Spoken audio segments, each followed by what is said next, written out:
Olá pessoal, bem-vindos ao meu canal. Estou muito feliz em ver vocês aqui de novo. Para quem não me conhece, meu nome é Juliana Dopker. Hoje estamos no segundo vídeo da série de maternidade.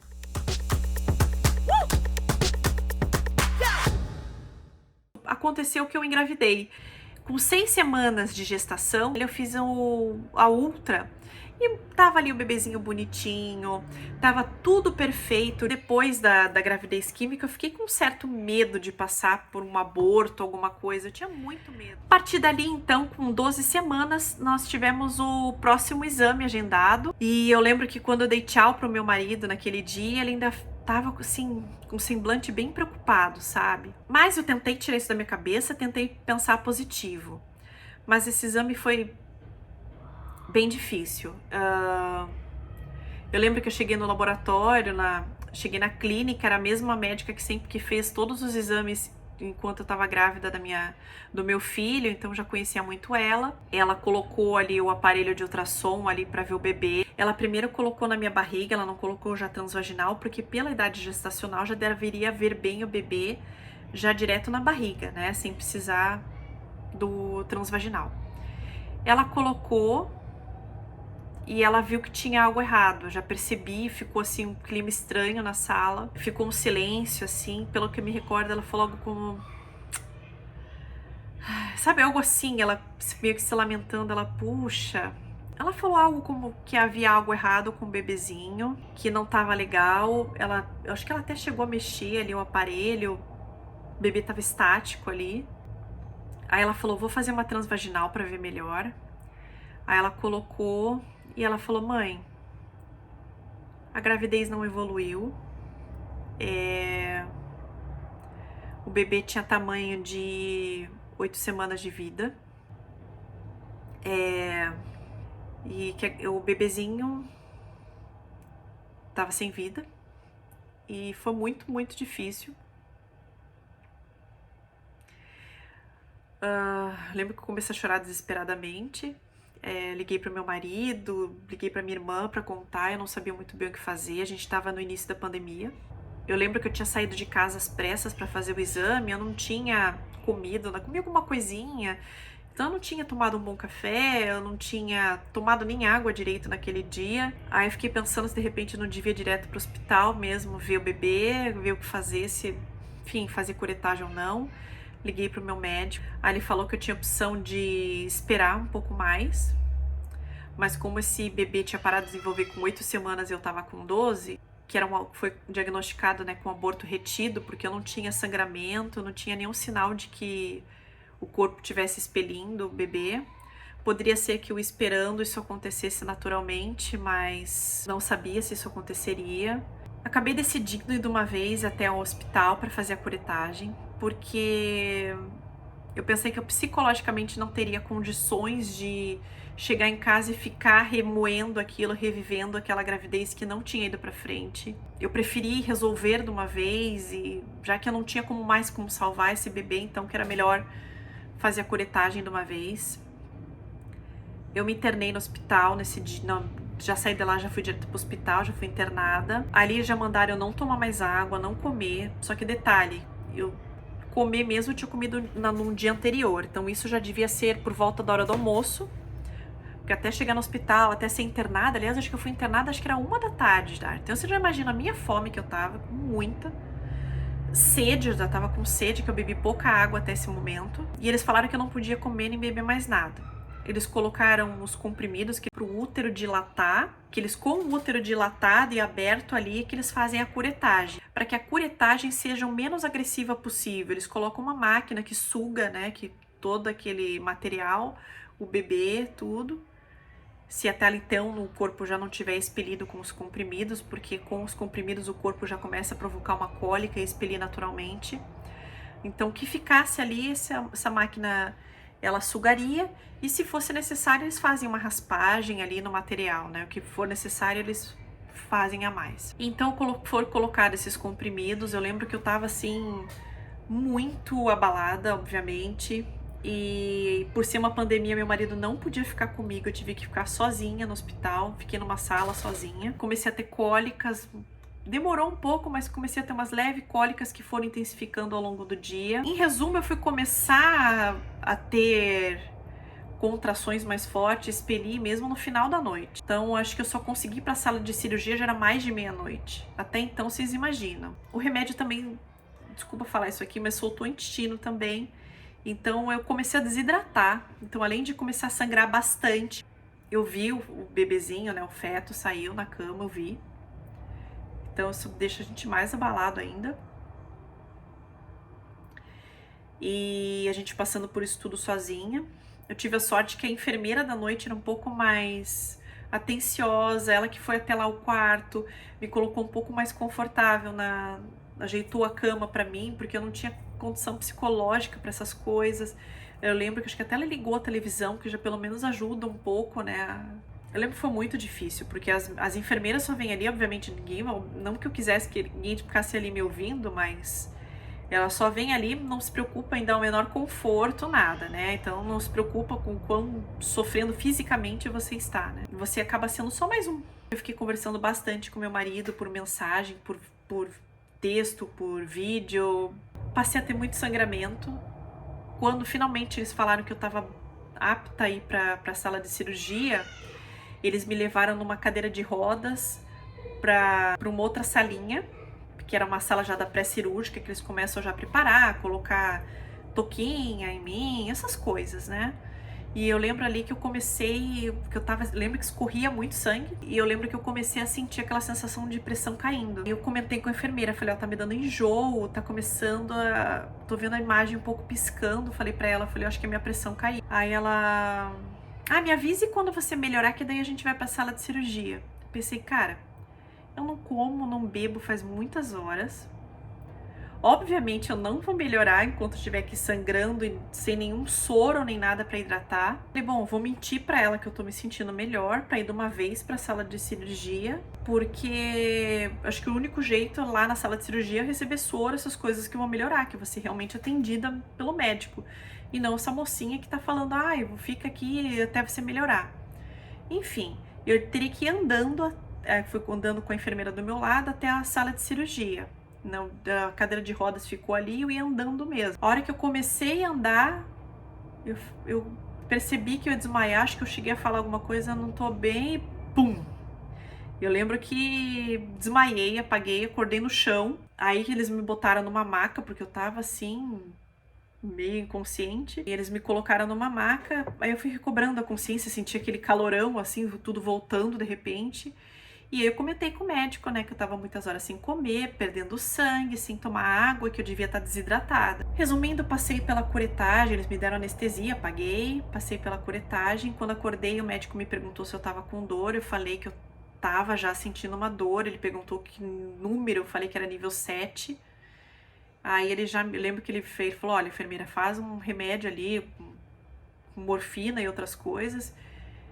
E, gente do céu, quando eles me deram finalmente o remédio forte, com morfina e tudo mais, que eu passei a não sentir nenhuma dor, e daí eles me levaram pro quarto e disseram, você pode já fazer um lanche leve, eles me levaram um chazinho com bolacha, e nessa altura meu marido já tinha mandado também pro hospital uma mala com roupa, algumas bolachas, algumas coisas pra mim. Psicologicamente eu tava, lógico, arrasada, mal, mas eu confesso assim que o fato de parar nesse momento, de sentir dor física, de poder comer, de poder tomar água, me deu uma certa paz, assim. Eu senti nesse momento uma paz, sabe?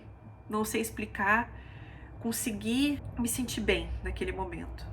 Dormi depois disso. No dia seguinte foi difícil novamente, que a enfermeira veio explicar pra mim como tinha sido o procedimento. Eles pedem para que você não tente engravidar por 3 meses, que é para dar tempo do corpo se recuperar, né? Da perda. E ela disse que o material ali coletado seria enviado para análise, que é praxe já deles ali. Eles têm que analisar inclusive a placenta, se não tem um risco de um câncer, alguma coisa na placenta. Ela disse que isso era obrigado por lei a ser feito. E ela até perguntou para mim se eu não queria enviar o feto para análise e tudo mais. Então pedi para que separasse, né, que eu iria ver então se eu me encaminharia ou não. Só que acontece que o feto, aliás, o bebê pra mim, né, porque pra mim não é um feto, era um bebê. Eu lembro que ele, como ele acabou saindo na cama, então ele não estava num ambiente cirúrgico esterilizado. Então, conversando com o laboratório para análise, eles disseram que provavelmente não ia ser possível determinar por análise a causa da perda ali, ou analisando o bebezinho, porque o material estava contaminado e provavelmente eu gastaria um valor alto para analisá-lo e no fim não teriam que descartar todo o material e eu só perderia o dinheiro, né? Mas foi difícil porque eu tive que levar o bebezinho, né, comigo, saí do hospital com ele, meu marido até viu, a gente parou ali em frente ao hospital, conversei então com o laboratório que me disse isso, foi ali que o laboratório me disse que não teria como analisar o feto, porque realmente haveria uma grande chance do material estar inviável para análise. Então, eu meio que sem saber o que fazer com o bebezinho, eu devolvi ao hospital. Entreguei no laboratório deles lá, que eles até ficam junto com o material que eles analisariam da placenta e eles fariam descarte lá deles. Na época eu pensei se eu enterraria de alguma forma, mas pensei onde, né? Não tinha um lugar para fazer isso. Se eu morasse em um lugar que tivesse um gramado, alguma coisa. Enfim, é difícil porque pra gente não é simplesmente um feto, é um bebê, é uma vida que não seguiu, né? Com esse bebê, naquele momento morreram alguns sonhos, planos. Não é fácil falar sobre isso, mas enfim, foi uma fase muito difícil. Eu lembro que não tinha um só dia que eu não chorasse muito. As mães que passam por isso, que perdem bebê, sabem que a gente sai do hospital querendo estar grávida de novo, querendo que aquela dor parasse, querendo que aquele buraco que abre no peito sumisse. E eu lembro que as pessoas em volta às vezes não entendem muito bem, né? Elas falam, não, calma, dê tempo pra você, se cuide. Mas eu vejo por outras mães aquela ansiedade pra você simplesmente estar grávida de novo e não sentir mais essa dor, não sentir mais essa perda. Mas claro que eu me cuidei, eu esperei o tempo indicado pelo médico para tentar a nova gravidez, mas foi muito difícil. Passado algum tempo, não me lembro quantos dias, o hospital entrou em contato que ficou pronta a análise da placenta e para minha surpresa deu uma alteração ali, né?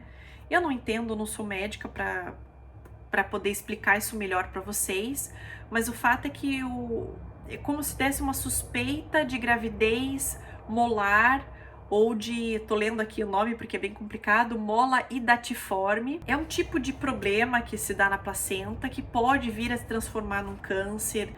A partir do momento em que o material da análise da placenta sugeriu essa possibilidade, o médico pediu para que eu fizesse acompanhamento através de análise de beta quantitativo. Então eu tinha que fazer exame de sangue para verificar qual o número beta que estava o resultado. Porque normalmente na gravidez, após uma curetagem, após uma perda, logo o corpo vai eliminando o hormônio e você, enfim, para de produzir e aquele número zera. Então, se meu número demorasse a zerar ou se desse um número muito alto, quanto maior fosse o número, maior risco de gravidez molar ou mola hidatiforme. Se vocês forem ler sobre isso, sobre a gravidez molar, vocês vão ver que elas têm vários tipos de gravidez molar. Tem desde aquela gestação onde não há um feto, que é quando a gravidez molar completa. Tem aquela que é a parcial, quando há um feto em que ele é fecundado de uma forma errada, com um óvulo e 2 espermatozoides. Então, ela é um tipo de doença bem complexo, que eu não vou entrar muito em detalhes aqui. O que o médico me disse foi que, pela análise do material, eles acharam que a placenta tinha uma característica que talvez fosse diferenciada. Então, que ficou uma suspeita de. Então, para se ter certeza de que há um problema, que precisa ter mais exames, um cuidado maior, eu saberia através da dosagem do beta-HCG. Então, eu tive que toda semana fazer uma dosagem, ir até o laboratório e fazer o beta-HCG quantitativo para ver quanto estava. No meu caso, ai, eu sinceramente não vou lembrar quanto que eu tava quando eu saí do hospital. Não sei se tava com uns 200, eu não me recordo direito, sinceramente eu não me lembro. Porém, ele não tava um número muito alto, muito alarmante, o que era um bom sinal. Porque, por exemplo, em caso de gravidez molar, em que há um tumor maligno, por exemplo, esse número pode dar altíssimo. Então, no meu caso, não chegou a dar alto, porém ainda não estava zerado o meu beta. Enquanto o meu beta não tivesse zerado, ainda havia-se a possibilidade de eu ter tido uma gravidez molar. Fui fazendo beta toda semana e ele foi reduzindo gradualmente. Então, até 6 semanas após a curetagem ou a perda do bebê, até 6 semanas é normal o número ir reduzindo até zerar. O mais comum é que zere antes, porém pode acontecer de levar até 6 semanas para que o beta zere. E o meu levou até quase 6 semanas, até 5 semanas aproximadamente, que levou para o beta zerar. Então, assim, foi um ufa.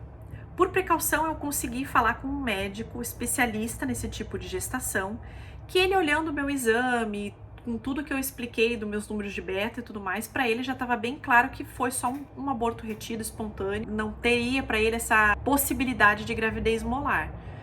Então, assim, é um assunto que é bem assustador para quem recebe esse diagnóstico. A gente lê na internet, é bem complexo o assunto. Então, assim, foi um susto gigante no momento que eu estava bem ainda fragilizada, mas que felizmente foi descartada essa possibilidade de gravidez molar. A partir do meu beta zerado, passando uns 3 meses após a perda, né, o médico me liberou. Eu já fiz todos os exames, fiz novamente transvaginal, enfim, fiz todos os exames certinhos. Ele falou que eu estava apta já a tentar novamente engravidar. Eu acho que 6 meses após a perda eu estava grávida. Então foi mais uns 3 meses, acho que após a curetagem. Aquele medo novamente de perda voltou a nos assombrar, né? Porque se eu já estava com medo de perder o bebê após passar por uma gravidez química, imagine agora tendo passado por uma gravidez química e um aborto retido.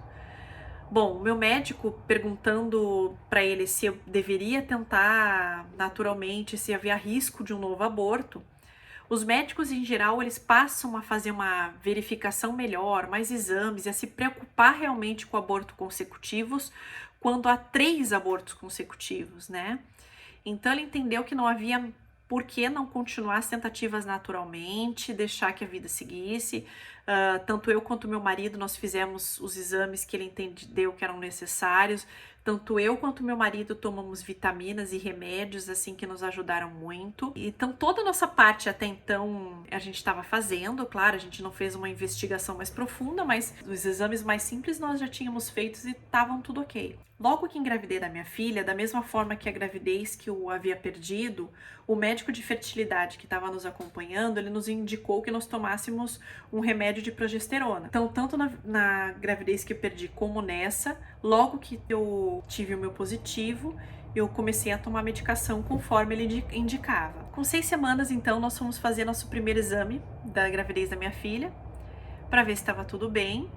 Então, você imagine o medo que a gente estava após passar por um aborto, assim, você já vai fazer o exame totalmente desestruturado. Chegando lá para fazer o exame, o médico falou que eu estava com um descolamento ovular, que eu estava com uma quantidade de sangue ali na cavidade uterina. Esse descolamento ovular também é chamado de hematoma subcoriônico, tá?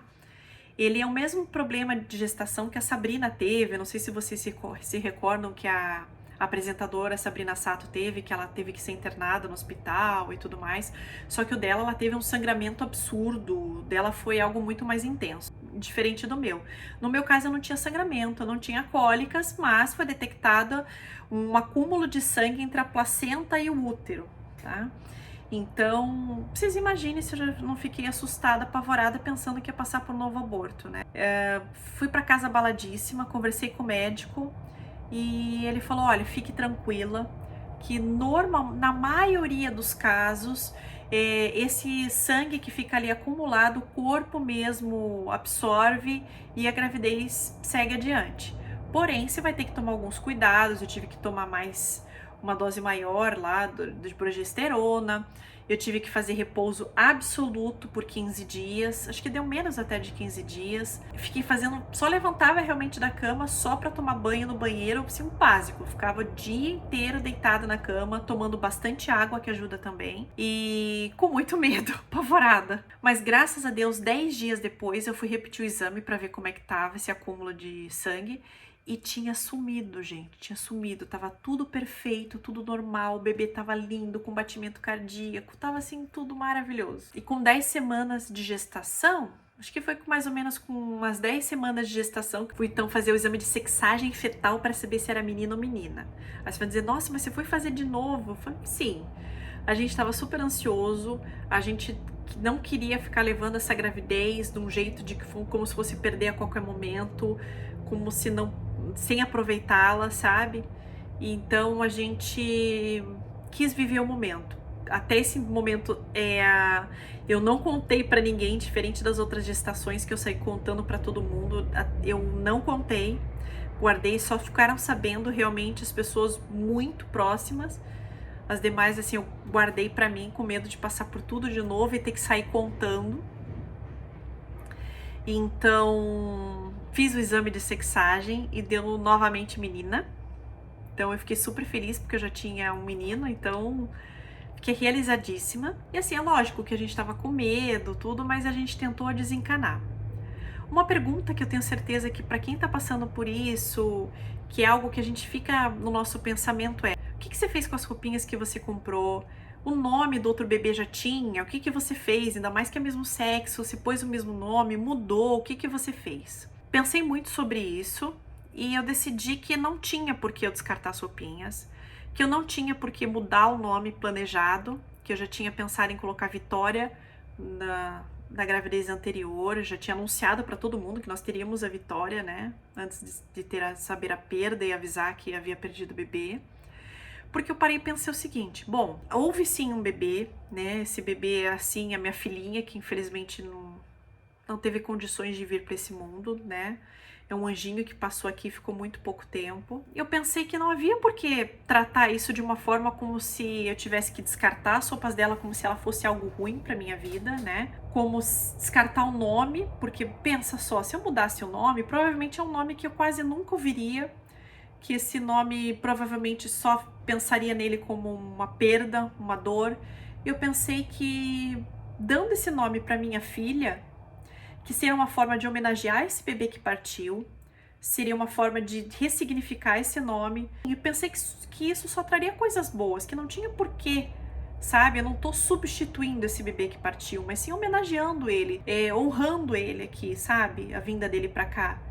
Então foi um jeito que eu pensei de encarar as coisas, sabe? Então nós mantivemos Vitória, meu filho que nem eu falei pra vocês, que na época já tinha 7 anos, ele ficou feliz porque Vitória era o nome que ele queria, ele não imaginava uma irmãzinha com outro nome que não fosse Vitória. Felizmente, o restante da gravidez se deu perfeita, não tive mais nenhum outro problema gestacional. A gravidez foi, a partir disso, foi o único problema gestacional que eu tive. Passei a gravidez inteira com medo de perder? Sim. Todo exame eu tava apavorada? Sim. Tentava me acalmar? Sim. Mas a minha filha, assim, consegui ter paz a partir do momento que ela nasceu. Eu olhei pra ela e vi, ela tá linda, ela tá forte, tá com saúde. Obrigada a Deus, eu tenho um bebê aqui incrível, cheio de vida, de saúde. E obrigada, Deus, por me fazer mãe mais uma vez. Então, a gente ser abençoada de novo é uma graça muito grande. Eu fico muito feliz. Bom, gente, eu sei que esse vídeo ficou muito extenso. Espero que esse vídeo possa chegar a outras pessoas que ajude. Quem ficou aqui até o final, ouviu ele inteiro, muito obrigada por estar aqui, ouvir, dividir comigo esse momento da minha vida, que foi, apesar de difícil, importante. Isso só faz com que a gente valorize ainda mais a vida, ao que a gente tem. Muito obrigada por você estar aqui no meu canal, estar aqui comigo. Não esqueça de curtir esse vídeo que foi feito com muito amor para vocês. Se puder compartilhar, principalmente com quem está passando por ou passou por esses momentos difíceis. E continue me seguindo aqui no canal, tá bom? Um beijo enorme para vocês. Obrigada e até a próxima!